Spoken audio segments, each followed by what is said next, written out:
Alright, so good evening to all of you once again. Today I will be discussing the annexation of two significant states. The one is Punjab and the other one is the Sindh. As we all know, the annexation of Sindh happens in the year 1843 by Charles Napier, a British general, and the annexation of Punjab happens in 1848-49 by Lord Dalhousie through the Treaty of Lahore. So these things were not as easy as I have just told before you. Britishers had to do a huge amount of hard work to get these two states at that point of time. So let me start with the discussion of the Sindh. So Sindh, basically, this is the map of the Pakistan. Okay, this is not the accurate one, but I will certainly make you understand what actually this map wants to tell. Pakistan is divided in 4 provinces. This is called the Sindh. This is Baluchistan. Okay. And this one is Khyber Pakhtunkhwa, and this one is the Punjab. So our story is related to this Punjab and Sindh today. There is a term called big game country. Big game country. Have you heard this term or this what? Any idea? Europe का है. Big game country. Look, the way actually this term is used in context to British and Russia. The way British government was expanding its territory, in the same way Russia was also doing the same thing. There was a time when even now it is said, it is written in the books of history that the sun of British Empire never set, because the territory was so huge that at least there were some countries, some places where the sunrise used to be there. Okay, the mobile is placed here, don't worry. So the empire was so big of these Britishers.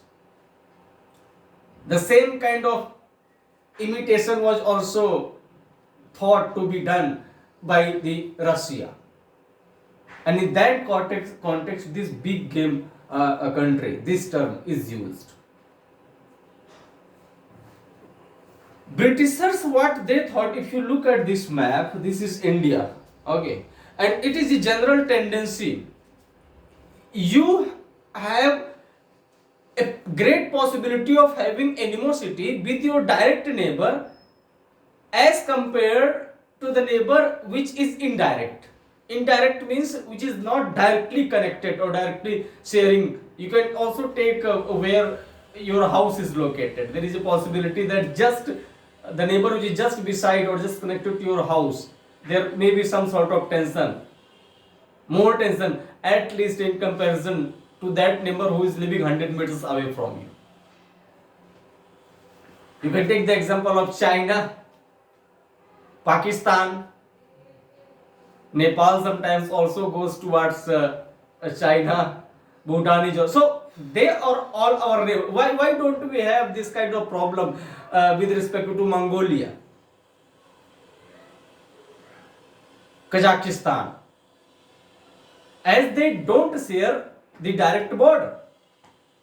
So if you look at this India's map, the Afghanistan was somewhere here. Okay. And what Britishers thought that if we are bringing the Sindh region in our side, then this Sindh will work as a shock absorber state between India and Russia. Because look, this is India, this is Afghanistan, okay, and the Pakistan is there. This is the Sindh. So you can say, means in Pakistan the Sindh was a connected one. And as we go little forward, there is one more country called Iran. And as you go little more forward, the Caspian Sea is there. Caspian Sea. And Russia shares the border with Caspian Sea. Russia. So if Russia wants to attack over India, then Russia can cross the Caspian Sea and by reaching Iran via Afghanistan, India can be attacked. And this Sindh region, via Sindh region can also India was easily attacked. So they thought that why should we not use this Sindh as a border state or a state which comes in between this Russia and India. It will work as a shock absorber. And when it will work as a shock absorber, there is less possibility of getting attacked. At least, means if there is nothing in between, then the direct attack can damage a lot, at least in comparison to the indirect attack. If you are going on the battlefield by wearing all the technological dress material and everything, then there is a possibility if someone hitting on you or any cartridge is hitting your body and you are bulletproof, then there is a possibility you may save yourself. So this Pakistan and all these things were already in our court, in Britishers' side. This Sindh was that time, it was not in Britishers' control. So they thought that if we are bringing Sindh, it will work as a shock absorber and it will be a great diplomatic achievement. Apart from this, a river, Indus River, was also passing through Sindh, and Britishers thought that this river can be used in order to enhance our trade related activities. We can get the good breed of the horses from the Iran and these Arab countries where that time the horses were available of such kind of breeds. So these were some of the ulterior motives. The most significant one, they wanted to have a shock absorber state, and the second was they wanted to use this Sindh river in order to grow their trade activities. And in the year 1843, a British general whose name was Charles Napier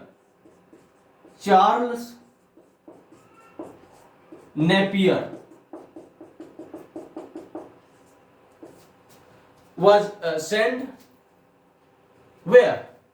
To Sindh. And he talked to the amirs of the Sindh, because that time the rulers of this region were known as amirs. And cutting the long story short, they convinced to the amir, and in the year 1843, this Sindh becomes the part of British territory.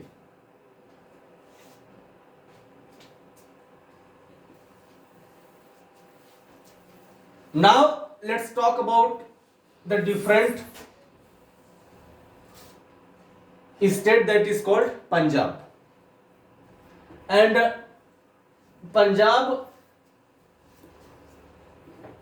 had to face one or two battles. The one was known as the Chiliawala, which happens during the time of Lord Dalhousie, and one more battle which happens during the time of Lord Harding. So Punjab, it was annexed in 1848 and 49. Somewhere it is written 49 as well.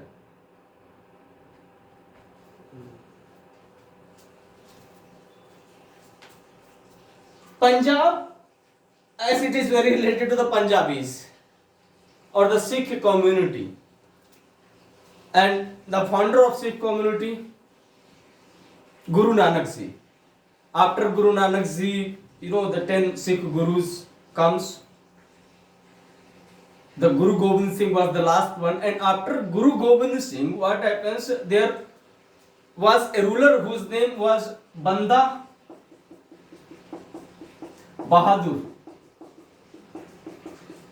and this Banda Bahadur fought a battle with Farrukh Siyar, and Farrukh Siyar, by the way, this Banda Bahadur had already fought one battle with the successor of Aurangzeb, Bahadur Sahib first, the battle of Lohgarh, but in that battle he was only defeated. But Farrukh Siyar, the kind of death gave to this Banda Bahadur, generations are remembering that, and believe me, even the person who has some mental problem, even he cannot forget the kind of treatment Farrukh Siyar did with this Banda Bahadur. And one more thing I want to tell you, that the Sikh community, they were already in very less in number. Even now it is not more than 1 or 2% of the total population of our country in terms of religion.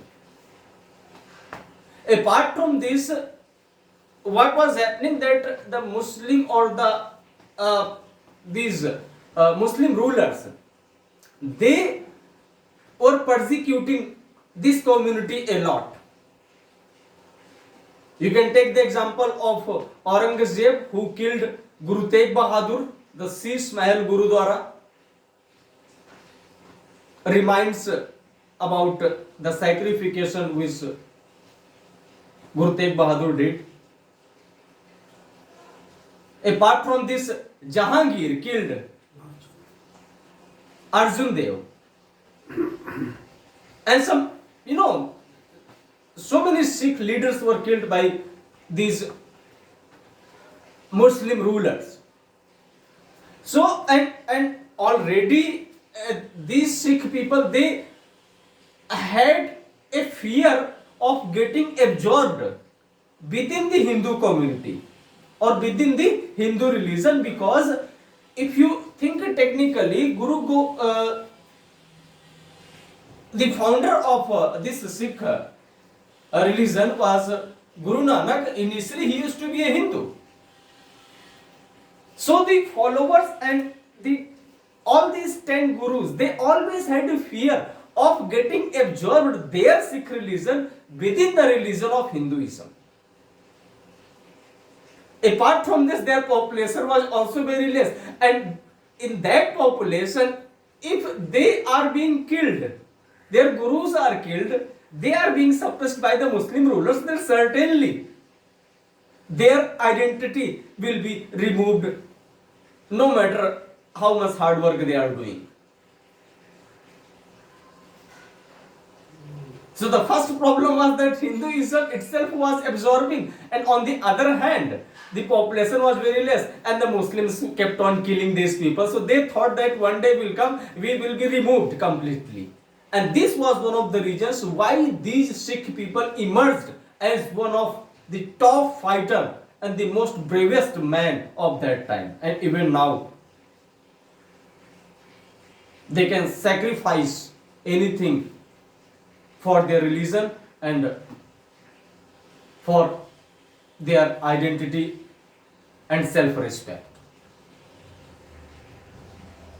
So, having all these things in the background, the people like Guru Gobind Singh, they taught their followers and rest of the Sikh community in such a manner so that you could be strong enough, as strong as anyone can think, because only your strength can save you from these kinds of adversities those are present.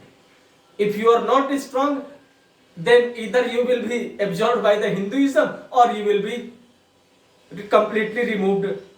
So this is one of the reasons why these Sikh people are comparatively more courageous. You can say they have the heart of a made up of a stone, or I would say the iron heart.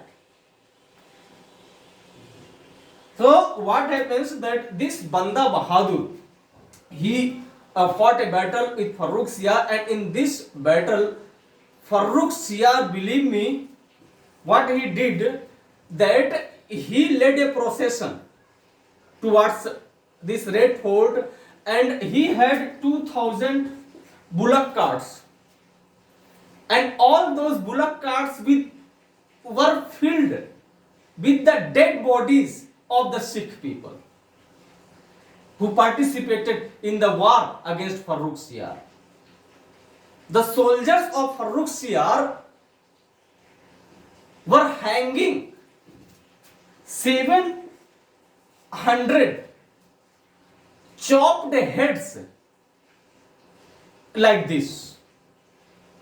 I mean, the arrow sort of thing was there on, or the instrument which they were using, bhala sort of thing, and on the top of that the head was placed, and they processed. Why they did it? Because they wanted to generate a fear among the heart of the Sikh people, because these Muslim people wanted to change their religion and accept Islam.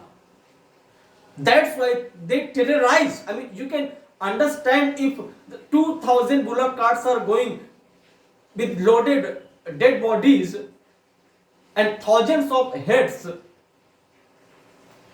are being hurled by the soldiers of Farrukh Siyar, you can very easily understand what or how these Sikh people were going through at that time.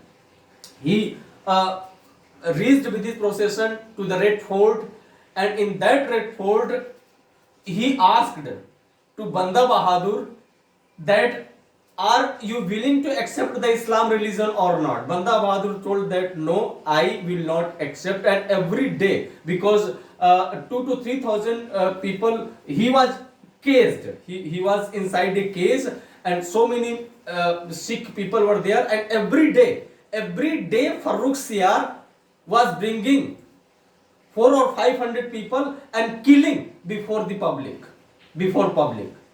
Every day. And it kept on happening for more than 10 days. At the end, this Banda Bahadur was asked that, are you willing to accept the Islam religion or not? And he denied that, no, I will not accept. What happened? He also had 4 years old son whose name was Ajay. And Banda Bahadur was told that, your son, you tell your son that change his religion. I mean, how can he do this? If he himself was not ready, then how can he? What happens that the son of Banda Bahadur was killed. And believe me, the heart of his son was removed with the naked hands, and that 4 years boy's heart was placed into the mouth of this Banda Bahadur. It is very difficult for me to tell, but I am telling so that people could understand what kind of things were done by these Muslim rulers against the Sikh community. Later on, Banda Bahadur himself was killed, and how he was killed? First they cut the one or chopped off the one hand, after that the other one, and after that they removed the skin of whole body of Farooq Siyar. I mean, this was the procedure of the death. So what kind of terror these people created into the hearts of the Sikh people, and I think this is also one of the reasons why even now the Sikh community and the Muslim community have a different kind of mindset against each other. So after all these things, a person comes whose name was Maharaja Ranjit Singh. He was the first person who took this title of Maharaja in Sikh community, first one. And this Ranjit Singh, by the time Ranjit Singh comes, at that time this Sikh empire or the Sikh confederacy has been divided in 12 units. And one of the units which was being ruled by Maharaja Ranjit Singh, that unit was known as Sukar Chakiya. Sukar Chakiya. It was also called Sukar Chakiya Misl. So Sukar Chakiya Misl was being ruled by Maharaja Ranjit Singh. By the time Maharaja Ranjit Singh was there, Britishers did not create any problem because he was very intelligent and very cooperative man. He took the Britishers into his confidence, and no any problem was created by the Britishers in his empire. He was the same person who gave a slogan called Wahi Guruji Di Khalsa, Wahi Guruji Ji Fatah. I may not be pronouncing the correct, but you can understand what actually it is. He was the same person who covered the most famous temple among the Sikh people in Amritsar with the golden layer. And after that, the temple was to be known as the Golden Temple. So Maharaja Ranjit Singh is known for these things as well. After the Maharaja Ranjit Singh, Dilip Singh comes into power in the year 1845 and 46. During the time of 1845 and 46, Dilip Singh, the first Anglo-Sikh war happens. At that time, the Governor General was Lord Hardinge, and in this Sikh war, the Treaty of Lahore happens. Treaty of Lahore, because the successors of Maharaja Ranjit Singh were not as confident or skillful or diplomatic as Ranjit Singh was. So they could not avoid the grudge of the Britishers or the attack which had been calculated by the Britishers. Hence, Dilip Singh met with the battle, this Anglo-Sikh war in 1845 and 46. From the Britishers side, the Lord Hardinge was there. And in this battle, the Sikh, or you can say the Dilip Singh, was defeated. And one resident whose name was Henry Lawrence was placed. And just 2 years later, the second Anglo-Sikh war happens. That is also called the Chiliawala battle, because Chiliawala is a place inside Punjab. And in this Chiliawala battle, during this Chiliawala, as it happens in 1848, and this time also Dilip Singh was defeated by Lord Dalhousie, very famous Governor General of India, who is known for many more things, included PWD. Railway. Yes, telegraph.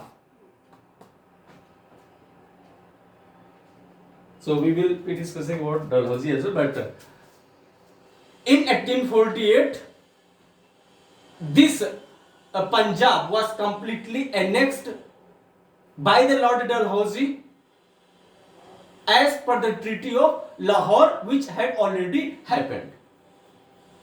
So the principles of Treaty of Lahore were applied. However, during this battle or after this battle, the Treaty of Amritsar happened. So Treaty of Amritsar 1840 or 1849, Treaty of Lahore 1845 1846. So that's how the Sindh region, not the Sindh, this Punjab region was also annexed by these, modern Britishers with modern technologies and all those things, a great diplomatic power. So that was the annexation of Punjab done in 1843 by the British General Charles Napier, and the annexation of Punjab as per the Treaty of Lahore. In our next lecture, we will be discussing some other things. Namaskar.